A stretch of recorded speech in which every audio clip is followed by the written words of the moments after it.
De nombreux événements ont confirmé que nous sommes dans les temps de la fin. Nous pouvons déjà le constater avec la faim croissante, les changements climatiques devenant plus fréquents, et aussi avec les humains s'éloignant de plus en plus de Dieu. Et c'est précisément à ce sujet que Jésus a parlé dans le chapitre 24 de Matthieu. Voyez ce qu'il a dit. « Une nation s'élèvera contre une nation, et un royaume contre un royaume, et il y aura, en divers lieux, des famines et des tremblements de terre. Tout cela ne sera que le commencement des douleurs. Alors, on vous livrera au tourment, et l'on vous fera mourir, et vous serez haïs de toutes les nations à cause de mon nom. Alors aussi plusieurs succomberont, et ils se trahiront, se haïront les uns les autres. Plusieurs faux prophètes s'élèveront, et ils séduiront beaucoup de gens. Et parce que l'iniquité se sera accrue, la charité du plus grand nombre se refroidira. Percevez que la méchanceté est l'une des choses que Jésus a dit augmenter dans le monde juste avant son retour. C'est exactement ce qui se passe, n'est-ce pas? Ou pensez-vous que le manque d'amour pour les autres a augmenté par hasard? Bien sûr que non. Et celui qui le confirme pour nous est l'apôtre Paul. Lisons ce qu'il a écrit dans sa deuxième lettre à Timothée. Sache que dans les derniers jours, il y aura des temps difficiles, car les hommes seront égoïstes, amis de l'argent, fanfarons, hautains, blasphémateurs, rebelles à leurs parents, ingrats, irréligieux, insensibles, déloyaux, calomniateurs, intempérants, cruels, ennemis des gens de bien, traîtres, emportés, enflés d'orgueil, aimant le plaisir plus que Dieu, ayant l'apparence de la piété, mais reniant ce qui en fait la force. Éloigne-toi de ces hommes-là. Nous vivons dans les derniers jours et c'est exactement ce que je veux vous prouver dans la vidéo d'aujourd'hui en vous montrant les 7 péchés qui dominent le monde avant le retour de Jésus. Ainsi, vous pouvez être vigilants et ne pas les pratiquer, d'accord? Mais avant de commencer, je vous demande de vous abonner à ma chaîne. Cliquez simplement sur le bouton sous la vidéo, abonnez-vous et une cloche apparaîtra à côté. Cliquez sur cette cloche pour être informé chaque fois que je publie une nouvelle vidéo, d'accord? Alors, commençons. Le premier péché est l'égoïsme. Le premier péché souligné par l'apôtre Paul dans la deuxième épître à Timothée est l'égoïsme. Et si nous l'analysons de près, il se produit déjà avec une grande force. Un simple coup d'œil sur les médias sociaux suffit pour voir que les êtres humains sont centrés sur eux-mêmes, exhibant ce qu'ils ont accompli, sans se soucier des autres ni des choses de Dieu. L'égoïsme est l'une des pires maladies spirituelles de ce siècle, car il tue l'essence de l'homme et l'éloigne du Seigneur.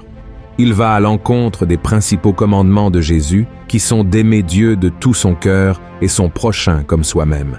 Malheureusement, l'égoïsme prend le dessus dans le monde, mais nous, en tant que chrétiens, ne pouvons pas nous conformer à cela. Nous devons suivre les traces du Christ, qui est venu pour servir et donner sa vie pour les autres. Êtes-vous prêt à renoncer à vos désirs pour faire la volonté du Seigneur? Réfléchissez-y. Le deuxième péché est l'avarice. Le deuxième péché que l'apôtre Paul mentionne dans sa lettre est l'avarice, qui n'est rien d'autre que l'amour de l'argent. Et à un autre moment, l'apôtre Paul a dit « Car l'amour de l'argent est une racine de tous les maux, et quelques-uns, en étant possédés, se sont égarés loin de la foi, et se sont jetés eux-mêmes dans bien des tourments. » Avez-vous déjà pris le temps de réfléchir à la quantité de crimes commis dans le monde chaque jour à cause de l'argent? Il y a des fraudes, des vols, des homicides, des guerres. Des familles sont détruites et des rêves sont interrompus à cause de l'amour de l'argent. Mais vous voyez, le problème n'est pas l'argent en soi. En fait, c'est un don de Dieu dans nos vies afin que nous puissions subvenir à nos besoins et aider ceux dans le besoin. Le problème réside dans l'attachement aux biens matériels. Et ce verset que nous venons de lire dit que beaucoup, parce qu'ils aimèrent l'argent, ont été tourmentés par beaucoup de souffrances. Et c'est exactement ce qui se passe de nos jours. De nombreuses personnes riches, ayant beaucoup de moyens financiers, ont sombré dans la dépression, ont connu l'anxiété et des attaques de panique, tout cela à cause du désir d'avoir toujours plus. Alors, mon cher frère et ma chère sœur, soyez très prudents, car ceux qui placent l'argent en première position cessent de chercher Dieu et s'éloignent complètement de la foi. Le troisième péché est l'immoralité. Le manque de sainteté est un péché qui a dominé le monde entier en ces derniers jours avant le retour de Jésus. Et nous n'avons même pas besoin d'en parler beaucoup, n'est-ce pas? Juste un regard à la télévision ou sur les réseaux sociaux montrent des scènes pleines de sensualité et de sexualité. Aujourd'hui, il existe des applications qui rémunèrent les gens pour des photos et des vidéos sensuelles. Et dans le désir de gagner plus, hommes et femmes exposent leur corps à des étrangers, sans aucune préoccupation. Sans parler des sites web destinés à ceux qui veulent commettre l'adultère. Et vous savez ce qu'il y a de pire? Tout cela est considéré comme super normal, mais l'immoralité est une offense à Dieu, car le Seigneur est saint. Voyons ce que dit la Bible. Fuyez l'impudicité. Quelque autre péché qu'un homme commette, ce péché est hors du corps. Mais celui qui se livre à l'impudicité pêche contre son propre corps. Ne savez-vous pas que votre corps est le temple du Saint-Esprit qui est en vous, que vous avez reçu de Dieu, et que vous ne vous appartenez point à vous-même, car vous avez été rachetés à un grand prix. Glorifiez donc Dieu dans votre corps et dans votre esprit, qui appartiennent à Dieu. Frères, si nous voulons vivre avec le Christ et régner avec lui pour toujours, nous devons nous repentir de nos péchés et chercher une vie de sainteté. Par conséquent, fuyez l'immoralité et vivez pour la gloire de Dieu. Le 4e péché est le blasphème. C'est le péché le plus grave qu'une personne puisse commettre. Malheureusement, nous le voyons se produire tout le temps, dans les feuilletons, les films, les séries, la musique et aussi sur Internet. Voyez ce que Jésus a dit. C'est pourquoi je vous dis, tout péché et tout blasphème sera pardonné aux hommes, mais le blasphème contre l'Esprit ne sera point pardonné. Quiconque parlera contre le Fils de l'homme, il lui sera pardonné. Mais quiconque parlera contre le Saint-Esprit, il ne lui sera pardonné, ni dans ce siècle, ni dans le siècle à venir. Blasphémer, c'est parler mal, maudire, offenser, inventer des mensonges. Et nous savons que les pharisiens faisaient cela tout le temps contre Jésus. Mais le Christ lui-même a dit que même cela pouvait être pardonné. Le grand danger était de blasphémer contre le Saint-Esprit. Vous savez pourquoi? Parce que le rôle du Saint-Esprit est de convaincre l'homme du péché et de le conduire à la repentance. Et pour être sauvé, une personne doit se repentir de ses péchés. Celui qui blasphème contre le Saint-Esprit ignore le seul qui peut le convaincre d'abandonner le péché et de recevoir le pardon. Et peut-être que vous vous demandez, ai-je déjà blasphémé contre le Saint-Esprit? Mon frère, si vous êtes repentant, alors vous n'avez pas blasphémé contre le Saint-Esprit. Celui qui blasphème contre le Saint-Esprit ne se sent pas mal ou coupable et n'a pas l'intention de changer sa vie. Jésus a clairement indiqué qu'il ne rejette jamais ceux qui viennent à lui. Confessez votre péché et vous recevrez le pardon. Amen. Le 5e péché est la complaisance. Qui n'aime pas être dans sa zone de confort, n'est-ce pas? Nous aimons que les choses restent telles qu'elles sont et c'est tout. Et l'un des principaux signes que nous sommes complaisants est lorsque nous ne prenons pas de décision ou n'assumons pas de responsabilité qui pourrait nous causer quelque inconfort. Mais pourquoi cela serait-il un péché? Parce qu'il est impossible pour vous de répondre à l'appel de Dieu et de transmettre sa parole aux gens sans sortir de votre zone de confort. L'apôtre Paul a dit que l'Évangile est la puissance de Dieu pour le salut. En d'autres termes, il est capable de transformer la vie des gens et de restaurer les familles. Mais lorsque vous êtes complaisant, au lieu de ressentir le désir de partager l'amour de Dieu, vous vous contentez simplement d'aller à l'église et de penser que vous avez accompli votre rôle de chrétien. Et en ces derniers temps, les distractions et les divertissements augmentent beaucoup.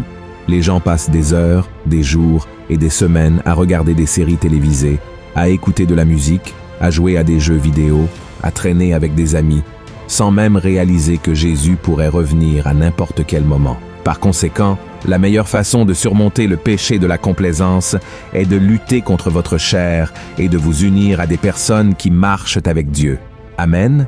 Voyez ce que dit la Bible. Celui donc qui sait faire ce qui est bien et qui ne le fait pas commet un péché. Le 6e péché est l'arrogance. L'arrogance survient lorsqu'une personne pense être meilleure que les autres et n'a aucun intérêt à écouter d'autres opinions. Parce qu'elle pense toujours avoir raison, sa vanité est plus grande que tout, y compris son amour pour Dieu. Et c'est un autre péché qui a dominé le monde, n'est-ce pas? Prenez un moment et réfléchissez. Combien de personnes connaissez-vous qui se considèrent plus intelligentes, plus rusées, voire plus spirituelles que les autres? Ils ignorent que l'arrogance ne mène qu'à la destruction et à la séparation de Dieu. Car la Bible dit que Dieu s'oppose aux orgueilleux, mais accorde sa grâce aux humbles. Par conséquent, frères et sœurs, nous ne devrions jamais être arrogants, car Jésus est sur le point de revenir, et seuls ceux qui ont l'humilité de reconnaître qu'ils ne sont rien sans sa grâce et sa miséricorde seront sauvés. Car Christ ne sauve que ceux qui se repentent de leurs péchés et croient en lui comme le seul sauveur. Amen. Le 7e péché est l'ingratitude. La Bible dit que l'homme a un cœur trompeur et corrompu par nature, et l'ingratitude en est une conséquence. C'est simplement un manque de reconnaissance envers ceux qui vous ont fait du bien. Soyez honnêtes, combien de fois avez-vous remercié Dieu pour quelque chose aujourd'hui? Et au cours de la dernière semaine, combien de fois avez-vous dit merci au Seigneur? Lorsqu'une personne devient ingrate, ce n'est qu'une question de temps avant qu'elle oublie qui l'a aidé à accomplir tout ce qu'elle a et qui elle estimated. Et de nos jours, malheureusement, nous avons vu beaucoup de gens comme ça. Ils reçoivent des dons et des talents, sont bénis avec la santé, des biens matériels, et ne reconnaissent toujours pas la main de Dieu et ne le remercient pas pour tout ce qu'ils reçoivent. Et c'est exactement ce qui est arrivé à Jésus quand il a guéri 10 lépreux. La Bible dit que seul un membre de ce groupe est revenu le remercier. Et le Christ lui-même a été surpris du manque de gratitude des 9 autres. Rappelons que cet homme qui l'a remercié n'était même pas juif. Il faisait partie d'un peuple considéré comme inférieur. Et savez-vous ce que cela nous enseigne? Que les personnes qui ont été sauvées par Jésus peuvent tomber dans la même erreur de ne pas reconnaître l'amour et la miséricorde de Dieu parce qu'elles s'y sont habituées. Alors mon frère, rappelle-toi chaque jour le grand œuvre que le Seigneur a accompli dans ta vie et remercie-le beaucoup. Amen. Frères et sœurs, ce sont les 7 péchés qui prévalent dans le monde d'aujourd'hui. Bien sûr, il y en a beaucoup d'autres, mais ce que je veux vous dire, c'est que Jésus est sur le point de revenir. Très bientôt, la trompette retentira et le Sauveur du monde viendra détruire l'Antéchrist, le faux prophète et leur chef Satan. Et comment serons-nous devant cela? Chercherons-nous le Seigneur tant qu'il en est encore temps, ou continuerons-nous à vivre comme si Jésus ne reviendrait jamais? Le choix vous appartient. Alors ne laissez aucun de ces 7 péchés dominer votre cœur. Amen. Si vous avez aimé ce message, partagez-le avec vos amis et votre famille et abonnez-vous à ma chaîne. Que Dieu vous bénisse.